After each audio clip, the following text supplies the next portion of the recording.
جہنم ہی تھا، میں تو جاتا مجھے سرکار نے جانے نہ دیا۔ الحمدللہ رب العالمین والصلاة والسلام علی سید المرسلین، اما بعد فاعوذ باللہ من الشیطان الرجیم، بسم اللہ الرحمن الرحیم۔ الصلاة والسلام علیک یا رسول اللہ وعلی آلک واصحابک یا حبیب اللہ۔ الصلاة والسلام علیک یا نبی اللہ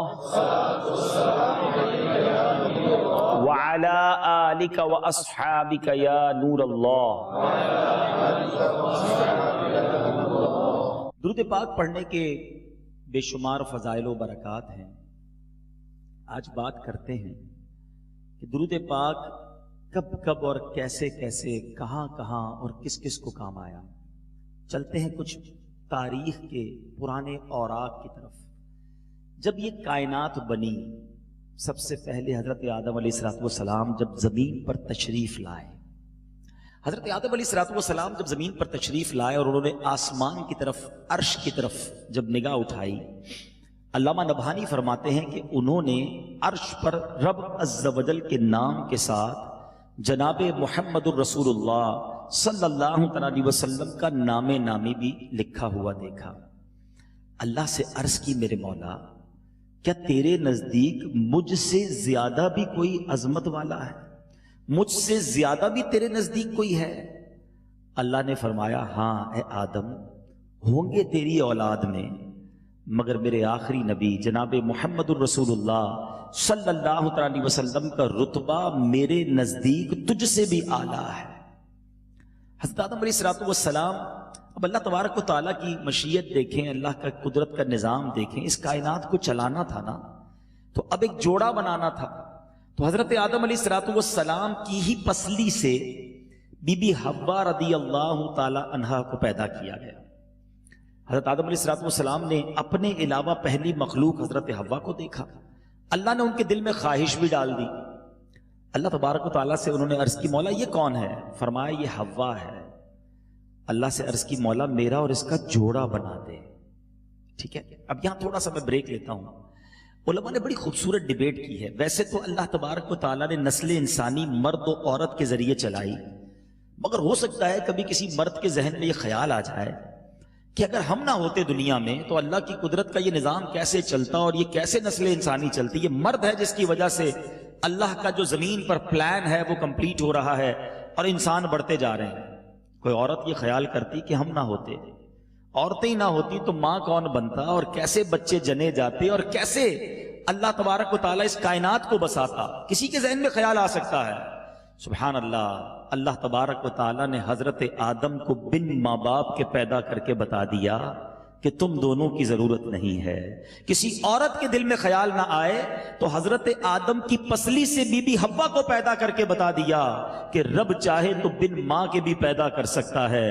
اب چلتے ہیں حضرت عیسیٰ کی ولادت کی طرف۔ حضرت عیسیٰ کا کوئی والد نہیں ہے، حضرت مریم کو کسی مرد نے چھوا نہیں ہے، بن باپ کے حضرت عیسیٰ کی ولادت یہ رب کی قدرت کا وہ اعلان ہے، میرا رب چاہے تو بغیر ماں باپ کے بھی پیدا کر سکتا ہے۔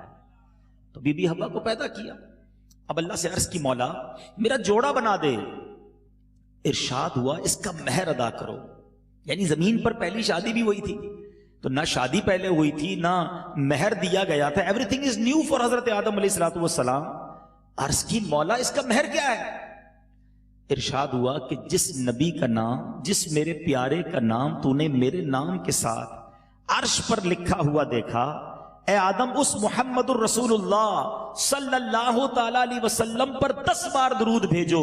سرکار دو عالم صلی اللہ تعالی علیہ وسلم پر 10 بار درود پڑھنا یہ مہر بنا حضرت آدم اور بی بی حوا کے جوڑے کا، اور اس کے بعد نسل انسانی چلی، میں اور آپ اس کے بعد دنیا میں آئے۔ گویا یہ کہا جا سکتا ہے کہ میرے اور آپ کے آنے کا سبب یہ بھی ذکر مصطفیٰ ہے، یہ بھی درود مصطفیٰ ہے۔ اور اللہ تبارک و تعالی نے حضرت آدم سے ہی فرمایا، اے آدم میں اپنے نبی کو جناب محمد الرسول اللہ کو نہ بناتا تو نہ زمین بناتا، نہ آسمان بناتا، نہ سورج بناتا، نہ تارے بناتا، نہ جنت بناتا، نہ دوزخ بناتا۔ یہ ساری محفل سجائی گئی ہے سبحان اللہ نبی پاک علیہ الصلوۃ والسلام کی وجہ سے۔ اب یہ بات آپ نے حدیث قدسی کے ذریعے سنی ہے۔ اب سیدی اعلیٰ حضرت کا شعر سنیں۔ یہ جو نعت خواں نعتیں پڑھتے ہیں نا، یہ ایسے ہی نہیں ہوتا، یہ قرآن و حدیث کی طرف بہت خوبصورت اشارے ہوتے ہیں۔ سیدی اعلیٰ حضرت لکھتے ہیں نا، زمین و زمان تمہارے لیے، مکین و مقام تمہارے لیے، چنین و چنا تمہارے لیے، بنے دو جہاں تمہارے لیے۔ ہم نبی پاک کی جو یہ شان بیان کرتے ہیں کہ ساری کائنات اللہ نے اپنے حبیب علیہ الصلوۃ والسلام کے لیے بنائی، تو یہ احادیث سے، اور احادیث بھی وہ جو حدیث قدسی ہیں ان سے ثابت ہیں۔ اللہ تبارک و تعالی نبی پاک سے مجھے بھی اور آپ کو سچی محبت عطا فرمائے۔ تو پتہ چلا حضرت آدم کی جب توبہ قبول ہوئی تھی، جب بھی نبی پاک کا نام نامی اور ان کا واسطہ کام آیا، اور جب نکاح ہوا بی بی حوا سے، جب بھی درود پاک مہر بنا، تو اپنی زندگی میں درود پاک کو شامل رکھا کریں۔ آئیے محبت کے ساتھ بآواز بلند درود پاک پڑھ لیجیے۔ صلو علی الحبیب صلی اللہ تعالی علی محمد صلی اللہ علیہ وسلم۔ آج بات ہی کائنات کی اولین باتوں کی کرتے ہیں۔ ہم نے پہلی ولادت سنی، دوسری ولادت سنی، پہلا نکاح کیسے ہوا۔ اللہ تبارک و تعالیٰ نے اس کائنات میں یہ جو انسان پیدا ہوئے، آگے بڑھے، اس کا نظام کیا بنایا۔ اللہ کی شان دیکھیں، حضرت آدم علیہ السلام اور بی بی حوا کی جب شادی ہو گئی، نکاح ہو گیا، ہر پریگننسی میں، ہر حمل میں ایک لڑکا پیدا ہوتا، ایک لڑکی پیدا ہوتی، ٹھیک ہے۔ اور اس زمانے کی شریعت میں، کیونکہ اور کوئی طریقہ ہی نہیں تھا، دوسرا کوئی جوڑا ہی نہیں تھا، تو جو ایک ساتھ پیدا ہوتے تھے وہ بھائی بہن کہلاتے تھے۔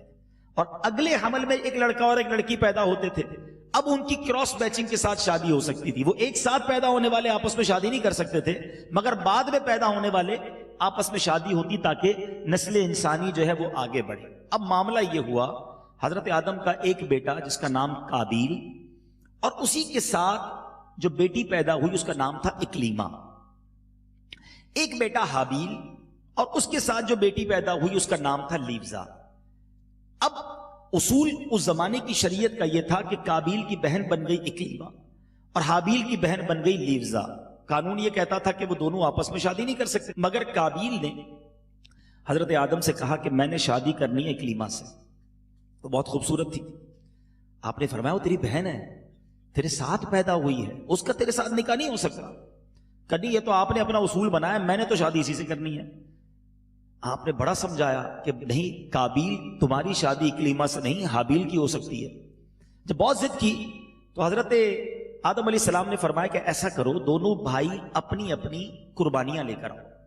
اس زمانے میں یہ ہوتا تھا کہ قربانی قبول ہونے کا اللہ کی طرف سے طریقہ کار یہ تھا کہ آگ آسمان سے آتی اور اس صدقے کو کھا لیا کرتی۔ یہ سارے واقعات میں کدھر سے بیان کر رہا ہوں، یہ قرآن پاک میں پورا واقعہ موجود ہے، اور مفسرین قرآن نے یہ پورا واقعہ لکھا ہے۔ میں انشاءاللہ آپ کو سورت کا نام بھی بتاؤں گا۔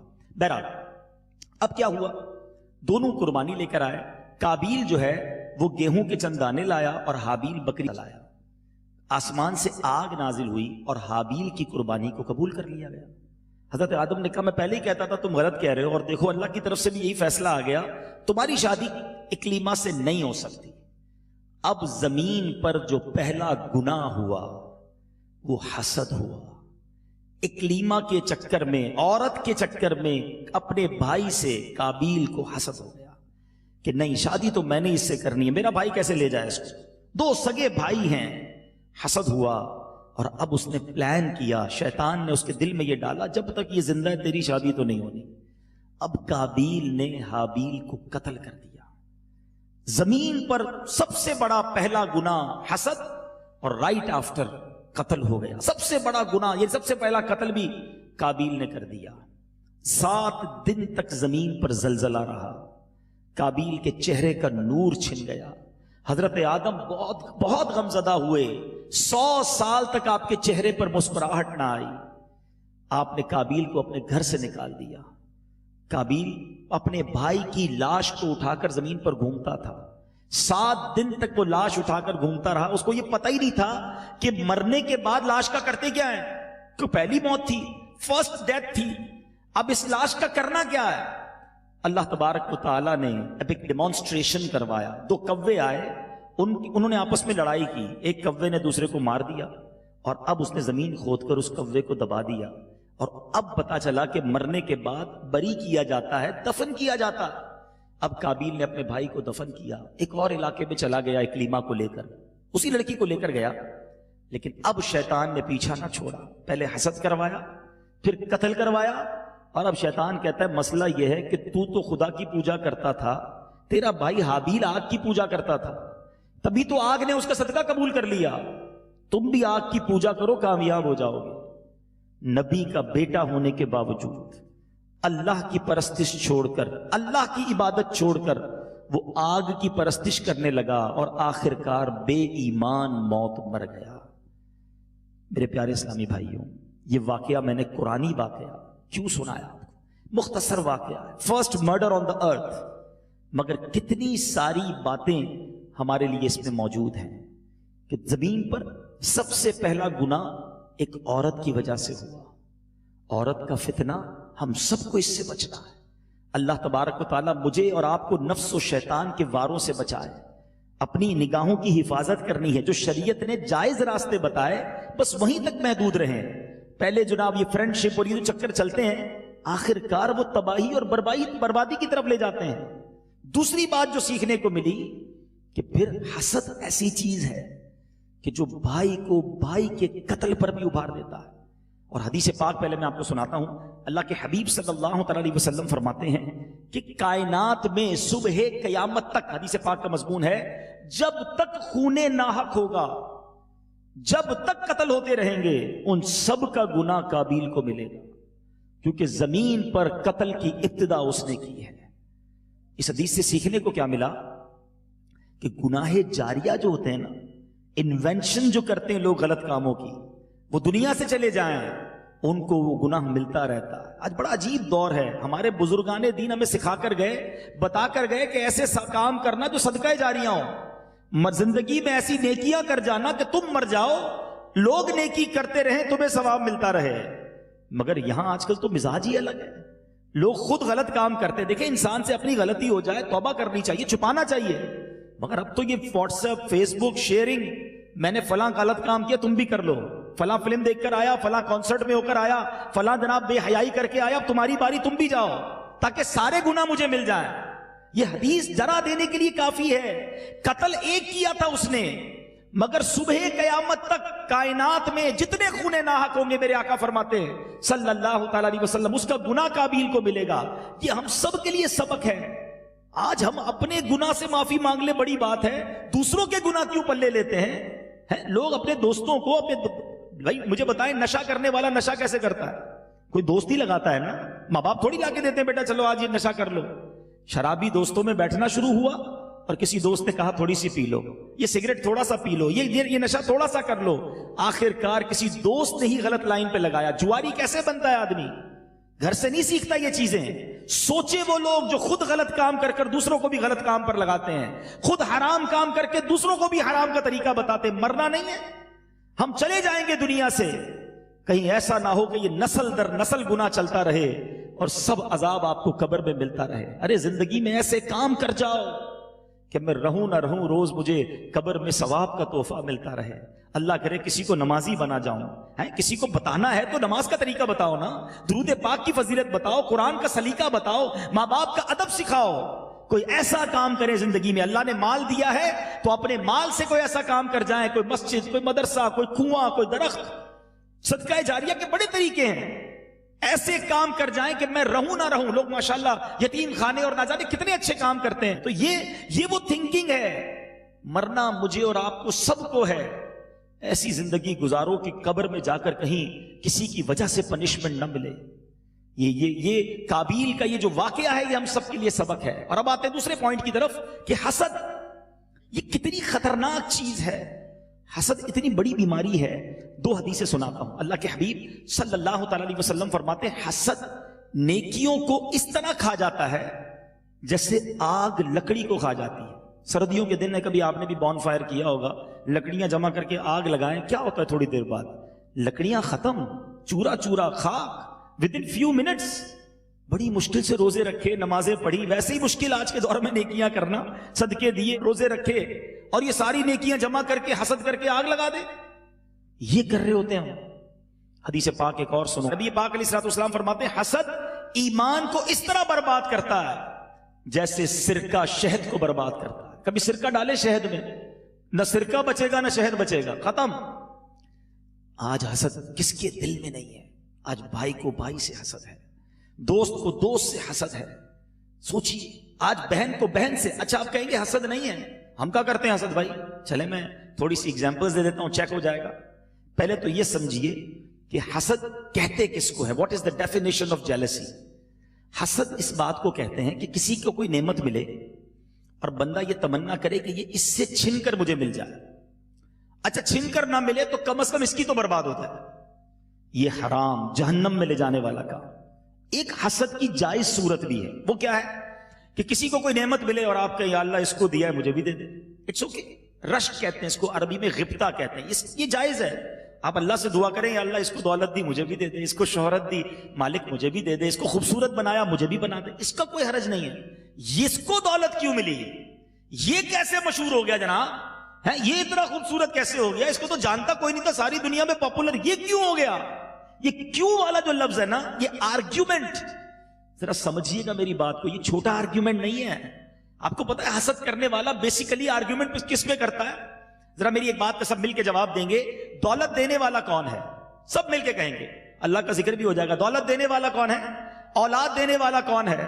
شہرت دینے والا کون ہے؟ عزت دینے والا کون ہے؟ خوبصورت بنانے والا کون ہے؟ جب سب دینے والا رب ہے تو میں کون ہوتا ہوں اعتراض کرنے والا؟ بیسیکلی یہ اللہ پر اعتراض ہے. اے اللہ اس کو کیوں دیا مجھے کیوں نہیں دیا؟ اللہ کی تقسیم پر اعتراض کرتا ہے حسد کرنے والا. اتنا بڑا گناہ ہے. مگر آج ہر ایسا لگتا ہے کہ کئی لوگوں کے دلوں میں حسد ہے. اب آپ پھر سوچ رہے ہوں گے کہ واقعی بہت بری بات ہے, حسد تو بالکل نہیں کرنا چاہیے. میں تو نہیں کرتا. ٹھیک ہے, اب میں آپ کو چھوٹا سا ٹیسٹ بتا دیتا ہوں. پہلے تو یہ طے کر لیں حسد ہوتا کس سے ہے. حسد کبھی بھی آپ کو ان نون پرسنالٹی سے نہیں ہوگا. جس کو ہم نہیں جانتے اس سے حسد تھوڑی ہوگا. میرا امریکہ میں رہنے والے کسی انگریز سے تو حسد ہو ہی نہیں سکتا جب میرا اس سے کوئی تعلق ہی نہیں. حسد ہوگا آپ کے ہی کسی قریبی بندے سے. فیملی ممبر ہونا چاہیے, ساتھ بزنس کرنے والا ہو, آپ کے ساتھ قریب کا کوئی دوست ہو, کوئی نہ کوئی نون پرسنالٹی ہوگی آپ کے, خاص طور پہ آپ ہی کی فیلڈ کا کوئی ہو. اب کیا حسد, میں چیک آپ کو ٹیسٹ دے رہا ہوں. پوری زندگی میں آپ اپنے ذرا نظر دوڑائیے, اپنی فیملی میں, اپنے کولیگز میں, اپنے دوستوں میں, اگر سیاسی لوگ بیٹھے تو اپنی پارٹی میں, سامنے والی پارٹی میں نظر دوڑائیے کہ کوئی ایسا ہے کہ جب بھی اس کی تعریف ہوتی ہے تو مجھے تکلیف ہوتی ہے. کوئی اس کا ذکر کر دینا, یار وہ بڑا اچھا آدمی ہے, ہم کہتے ہیں یار اس کی بات کیوں کر رہے ہو, کسی اور کی کرو نا, مزہ نہیں آ رہا. ہمارے دل میں پرابلم شروع ہو جاتی ہے جب اس کی کوئی بات تعریف کی کرتا ہے. It means there is some thing wrong in your heart.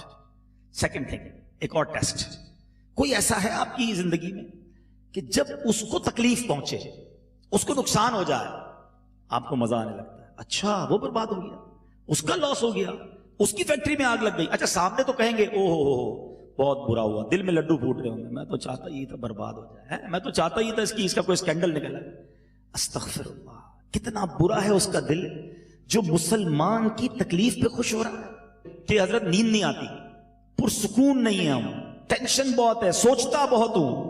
یقین کریں ایسا کوئی بھائی بیٹھا ہے یا مجھے لائیو سن رہا ہے, وہ چیک کر لے کسی نہ کسی کا حسد پال کے بیٹھا ہے. کیونکہ جب حسد ہو جاتا ہے نا, حسد کا نام ہی جیلسی ہے, ادھر بھی جلتا ہے بعد میں بھی جلنا ہے. وہ ترقی کرتا جاتا ہے, جس کی نیند اڑتی جاتی ہے, کیونکہ اسے اللہ دے رہا ہے. اللہ جسے چاہے عزت دے. ہم سارے مل کر کسی کو گرانے کی کوشش کر لیں نا, رب نے عروج لکھا ہے کوئی نہیں گرا سکتا. ساری دنیا گرانے کی کوشش کر لے, ساری دنیا اٹھانے کی کوشش کر دے, رب نے ذلیل ہونا لکھا ہے کوئی عزت نہیں دے سکتا. تو میرے اور آپ کے اختیار میں جب ہے ہی کچھ نہیں تو خوش ہونا سیکھو نا. مگر ہمیں پرابلم کیا ہے, نیا گھر لے لیا, ابھی تو 500 گز کے گھر میں رہتا تھا, 1000 گز کا لے لیا ہے.